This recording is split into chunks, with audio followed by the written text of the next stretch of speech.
Olha só esse texto da Santa Ceia, 1 Coríntios 11, a partir do 17. Diz assim, nisto, porém, que vos prescrevo, não vos louvo, porquanto vos ajuntais não para melhor, e sim para pior. Ele está falando, cara, vocês estão fazendo reunião não para melhor, mas para pior. Aí ele diz assim, quando, pois, vos reunis no mesmo lugar, não é para a ceia do Senhor. Ele está dizendo assim, cara, a ceia que vocês estão fazendo aí, não é ceia, cara. Não é ceia o jeito que vocês estão fazendo. 21. Porque ao comerdes, cada um toma antecipadamente a sua própria ceia, e há quem tenha fome, ao passo que há também quem se embriague. Então, o que está acontecendo aqui, cara? Como é que provavelmente os caras, o que dá a entender no texto, como é que funcionava a ceia aqui? Cada um trazia a sua comida e eles juntavam, então, no mesmo lugar para comer a ceia do Senhor. Só que o que estava acontecendo? Uma galera, algumas famílias levavam a comida e comia sua própria comida. E outras famílias ou pessoas não tinham condições, não levavam nada e ficavam com fome, cara, na reunião. Olha isso. Não tendes porventura casa onde comer e beber, ou menosprezais a igreja de Deus e envergonhais os que nada têm? Tá vendo? Que vos direi? Louvar-vos-ei nisto, certamente que não vos louvo. Porque eu recebi do Senhor o que também vos entreguei. E aí ele começa a falar, então, o que é a ceia? Que o Senhor Jesus, na noite que foi traído, tomou o pão. Ele falou, Jesus pegou a comida. E o que ele fez com a comida? E tendo dado graças, o partiu. A palavra aqui, cara, que tem destaque é partiu, cara. O partiu. Ele falando, ceia é dividir. Isto é meu corpo que é dado por vós, fazer isso em memória de mim. Ou seja, cara, vocês precisam dividir em memória de mim. Por semelhante modo, depois de haver ceado, tomou também o cálice, dizendo, esse cálice é a nova aliança do meu sangue. Fazei isso todas as vezes que beberdes em memória de mim. E olha só, porque todas as vezes que comerdes esse pão e beberdes o cálice, anunciais a morte do Senhor até que ele venha. E por isso, aquele que comer o pão ou o cálice do Senhor indignamente, será réu do corpo e do sangue do Senhor. E a minha pergunta para você é, o que é comer indignamente? O que é comer indignamente? Cara, se você olhar o contexto, comer indignamente é alguém tá passando necessidade, e aqui no caso até mesmo passando fome, e você tá esbanjando, cara.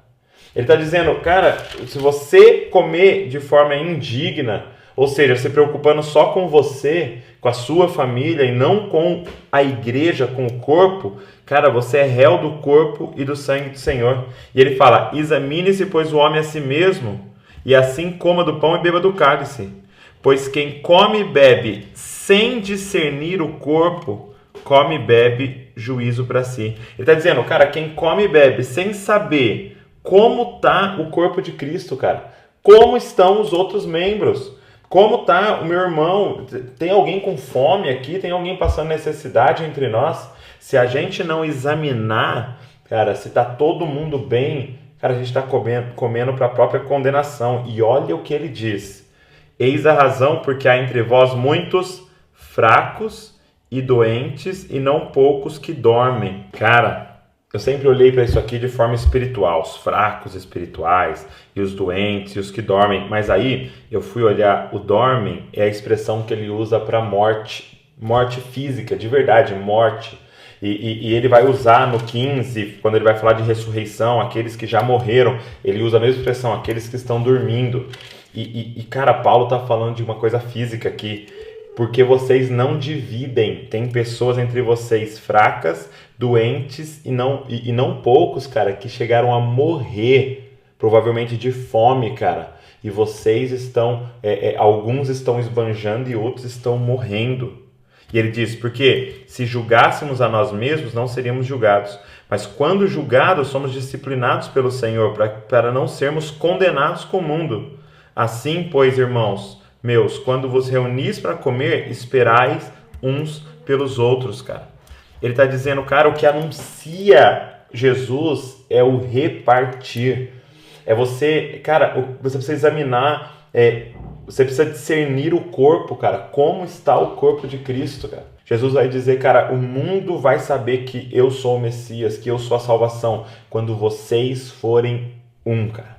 E tem um texto em Lucas, no capítulo de número 24, em que Jesus, depois de ter ressuscitado, ele começa a caminhar com 2 discípulos no caminho de Emaús, e eles começam a falar da palavra para eles e mostrar ele mesmo em todo o Antigo Testamento, e eles não reconhecem que é Jesus. E olha só o que diz no verso número 28. Quando se aproximaram da aldeia para onde iam, fez ele menção de passar adiante. Tipo, ele fingiu que não ia parar.